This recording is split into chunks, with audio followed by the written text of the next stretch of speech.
आमच्या हक्काची मराठी आमच्या हक्काची मराठी आमच्या हक्काची कर है सरकार को। आज आपण इथं पाहत आहात की दिल्ली गेट कमिशनर ऑफिस इथं मार्टीचे आमचे सर्व सदस्य इथं जमा झालेले आहेत आणि एक दिवसीय लाक्षणिक उपोषण हे यासाठी आहे की संविधानाने आपल्याला जो हक्क दिला, बरोबरीचा दर्जा दिला, सामाजिक न्याय, आर्थिक न्याय, शैक्षणिक न्याय या गोष्टीवर भर दिला, परंतु हे सर्व काही होत असताना देखील आपण पाहत आहोत की इथं मायनॉरिटी आणि विशेष म्हणजे मुस्लिम समाज हा प्रत्येक क्षेत्रामध्ये मागासलेला आहे किंवा बॅकवर्डनेसकडे जात आहे, आपण असं म्हणू। सच्चार कमिटीनं आणि सर्वांनी या गोष्टी सांगितल्या। एक चांगली लोकशाही डेमोक्रेटिक व्यवस्था ती असते की ज्याच्यामध्ये मायनॉरिटीला त्या बरोबरीचा हक्क मिळतो। जेव्हा हा समाज जर बॅकवर्डनेसकडे जात असेल तर मग या समाजासाठी काहीतरी विशेष प्रावधान आपण केलं पाहिजे आणि इथूनच मग ही मार्टीची ही जी संकल्पना ही पुढे आली। आणि विशेष म्हणजे आपण पाहत आहोत की मुस्लिम समाजामध्ये ड्रॉपआउट रेट जास्त आहे। 1000 लोक लहान मुलं ॲडमिशन घेतात आणि मग 3% 4% ग्रॅज्युएटपर्यंत पोहोचतात, सरकारी नोकऱ्यामध्ये स्थान नाही। मग असं करत असताना एकीकडे ही गोष्ट, दुसरीकडे आपण पाहत आहोत की समाजातील मुली ह्या पुढे जात आहेत शिक्षण। जेव्हा अल्पसंख्याक शाळा त्यांना मिळाल्या, उर्दू मीडियमच्या शाळा मिळाल्या, तर मुली देखील शिक्षणामध्ये पुढे जात आहेत। अतिशय टॅलेंटेड लोक आहेत, परंतु त्यांना तशी संधी मिळत नाही आणि त्याच्यासाठी हे डिमांड आमच्या सर्व लोकांकडून करण्यात येत आहे की अनेकदा आम्ही अल्पसंख्याकाकडं जे विशेष जे इथं सरकारचं मंत्रालय आहे त्याच्याशी अपेक्षा केली, जिल्हास्तरीय अल्पसंख्याक समितीने अनेक गोष्टी पुढे आल्या, परंतु हे सर्व काही होत असताना कुठेतरी एक विशेष मार्टीची स्थापना करून त्याच्याद्वारे काही विशेष फंड दिले पाहिजे जेणेकरून आपले जे मुस्लिम समाजामध्ये शिक्षणाचं प्रमाण वाढेल। फक्त हे बेसिक शिक्षणच नाही तर PhD एज्युकेशनमध्ये PhDमध्ये स्कॉलरशिप मिळाल्यामुळं लोक पुढे येतील, त्याचबरोबर परदेशामध्ये जाण्यासाठी देखील संधी मिळेल। की दुसऱ्या समाजाला जी संधी आपण देत आहोत तोच एक मागासलेला मुस्लिम समाज म्हणून ही संधी त्या समाजाला मिळाली पाहिजे, हा त्यांचा हक्क आहे आणि याच हक्काची मागणी इथं आज मार्टीद्वारे करण्यात येते।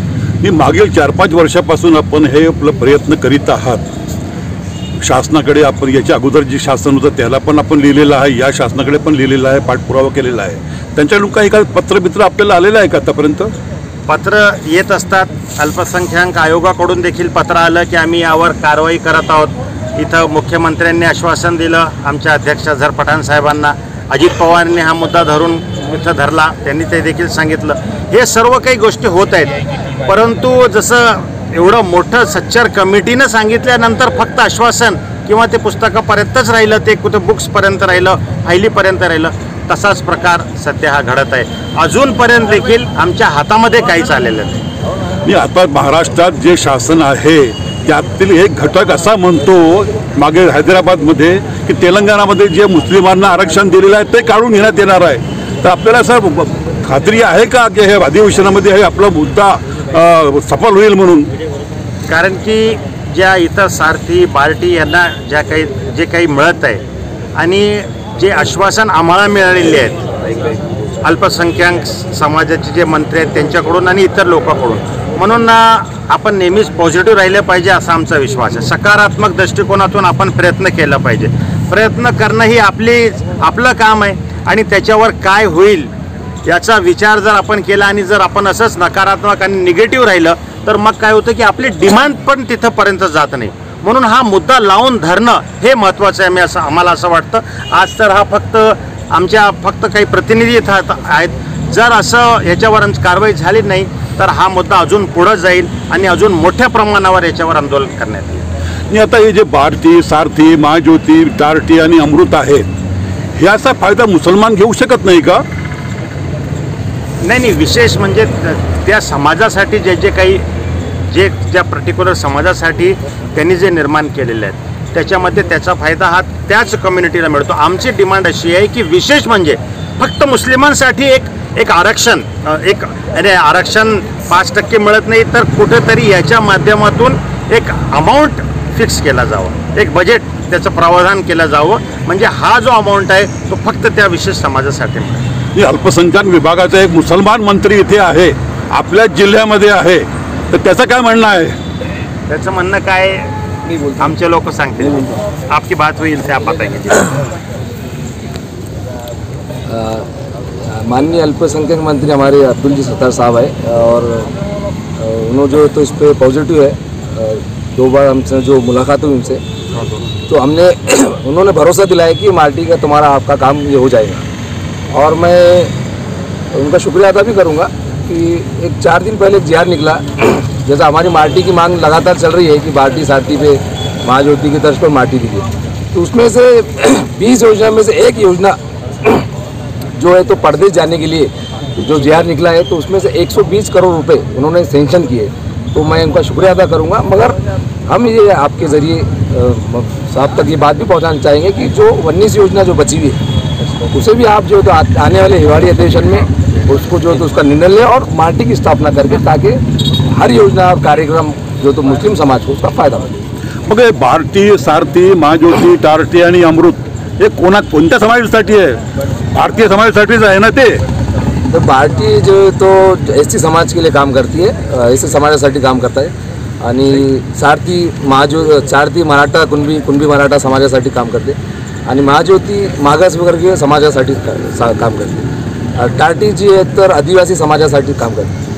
शासनाने एक नवीन GR निघालेलं परिपत्रक 30 तारखेला, त्यामध्ये अमृतमध्ये त्यांनी खुल्या प्रवर्गासाठी 8 लाखच्या ज्यांचे वर्षाचे जे आहे वार्षिक, त्यासाठी त्यांनी खुल्या प्रवर्गासाठी ही योजना समान संधी देण्यासाठी त्यांना विद्यार्थ्यांना ते न्याय देण्यासाठी त्यांनी एक शासन परिपत्रक काढलेलं आहे.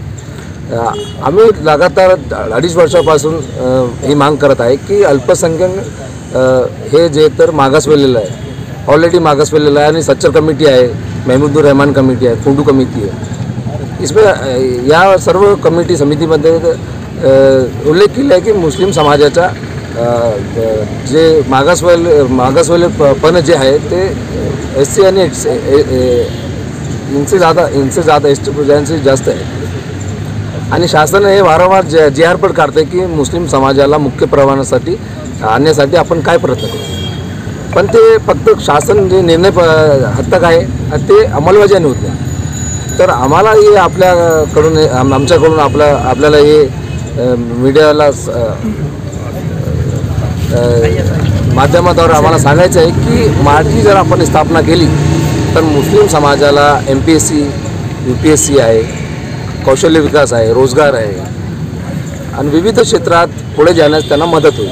आणि समान संधी जे आपण वारंवार GR काढून परिपत्रक काढून म्हणतात की समान संधीचा मुस्लिम समाजाला फायदा देण्यात येईल, पण ही आपण मार्टी स्थापना केली तर ही संधी नक्कीच एक समानता आणण्याचा निर्णय शासनाचा हे मुस्लिम समाजाला फायदा होईल. गेल्या 2 ते 3 वर्षापासून आम्ही मार्टी कृती या समितीच्या माध्यमातून महाराष्ट्र शासनाच्या निदर्शनास आणण्याचा प्रयत्न निवेदनाच्या माध्यमातून असेल किंवा धरण्याच्या माध्यमातून असेल, कॉन्फरन्सेसच्या माध्यमातून असेल, पत्रकार परिषदेच्या माध्यमातून असेल, बरेचशे वेळी प्रयत्न केले आहे, लक्षवेधी केले आहे. आणि आमच्या या प्रयत्नाला मागील इथे जे औरंगाबाद येथे जे कॅबिनेट झाली त्या कॅबिनेटच्या नंतर माननीय मुख्यमंत्री साहेब यांनी स्वतः आमचे अध्यक्ष अझर पठाण साहेब यांच्याशी बोलून आश्वासन दिलं होतं.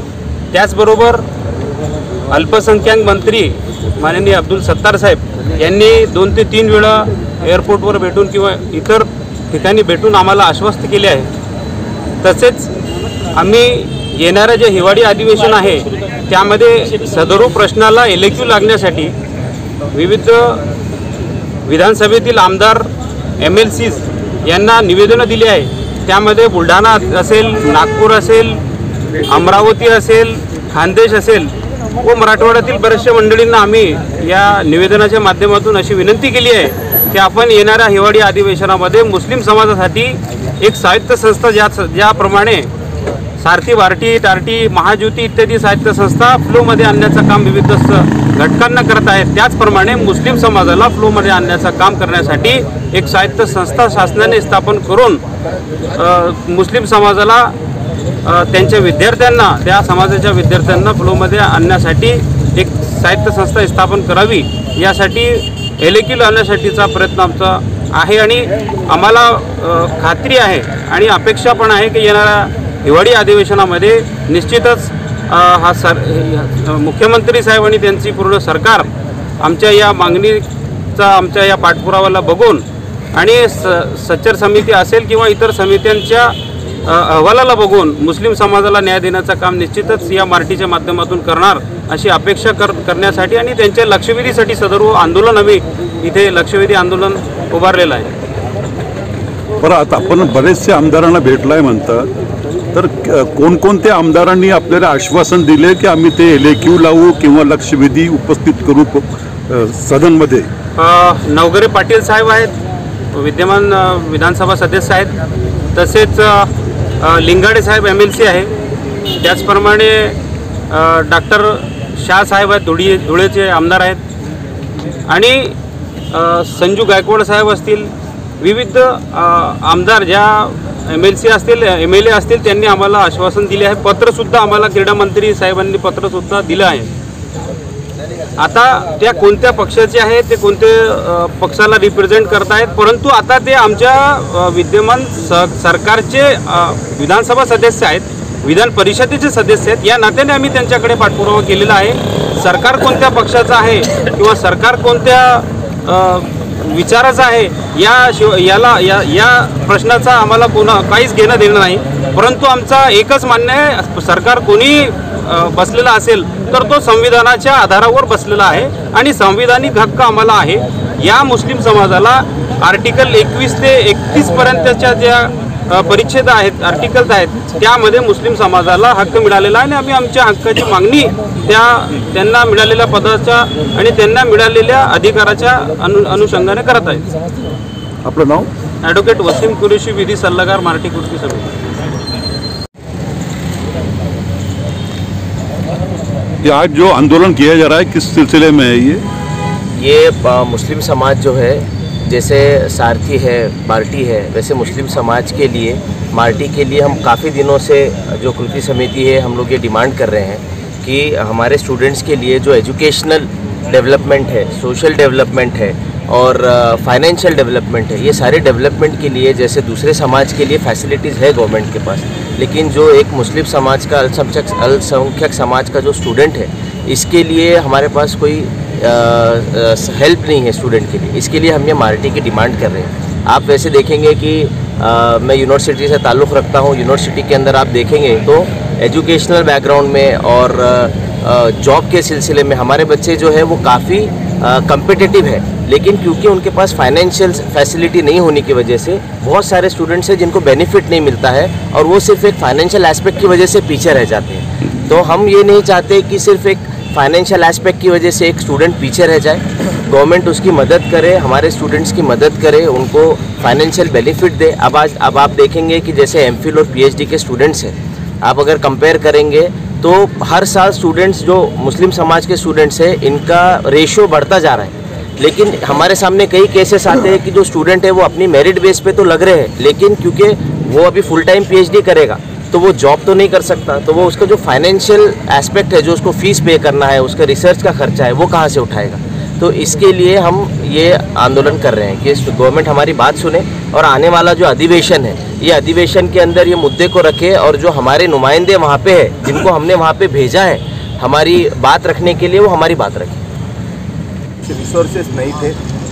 डॉक्टर बाबा साहब अम्बेडकर ने सभी के लिए मुफ्त शिक्षा की मांग की थी और संविधान के 45वें अनुच्छेद में उन्होंने वैसे प्रावधान भी किया था, लेकिन अटल बिहारी वाजपेयी की सरकार ने 2002 में वो प्रावधान निकाल दिया. सच्चर कमीशन की रिपोर्ट आने के बाद इस देश में यह पहली बार पता चला कि इस देश के मुस्लिमों की हालत पिछड़ों से भी पिछड़ी है. हमारे देश में SC, ST, OBC, NT, VJNT ये पिछड़े माने जाते हैं, लेकिन इनसे भी पिछड़ी इनसे भी पिछड़े हैं हमारे मुस्लिम भाई। किसी भी देश की तरक्की तभी होती है जब देश के सभी नागरिक आगे बढ़े और एक साथ आगे बढ़े और समानता से आगे बढ़े।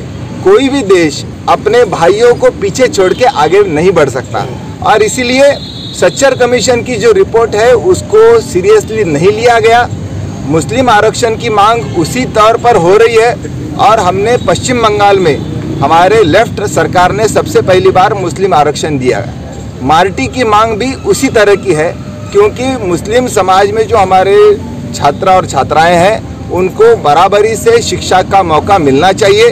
जिस तरह से बार्टी है, जिस तरह से सारथी है, उस तरह से मुस्लिम छात्रों के लिए मार्टी भी होनी चाहिए। इस मांग को हम पूरी तरह सपोर्ट करते हैं, लेकिन जब तक ये सरकार है, बीजेपी की सरकार है, तब तक ये मांग पूरी नहीं हो सकती और इसीलिए हम बीजेपी हटाओ देश बचाओ की मांग के लिए यात्रा भी कर रहे हैं और अभी ये यात्रा अभी हमारे औरंगाबाद में पहुंच रही है। जब जो सरकार आना चाहती है बीजेपी को हटा के, हम उनको इस धरने के द्वारा हम इशारा दे रहे हैं कि आप अगर सरकार में आना चाहते हैं तो आप पुरानी गलतियां मत कीजिए और इस देश के जो पिछड़े हैं हमारे मुस्लिम भाई, SC, ST, OBC सभी को, क्रिश्चियन भाई सभी को बराबरी का मौका दें और इस देश से मनुवाद को हटाए। इस मांग को लेकर भी हमको विचारधारा की लड़ाई लड़नी पड़ेगी और देश में जो मुस्लिमों पे अत्याचार चल रहा है उसके खिलाफ भी पुरजोर तरीके से आवाज़ उठानी पड़ेगी। Thank you.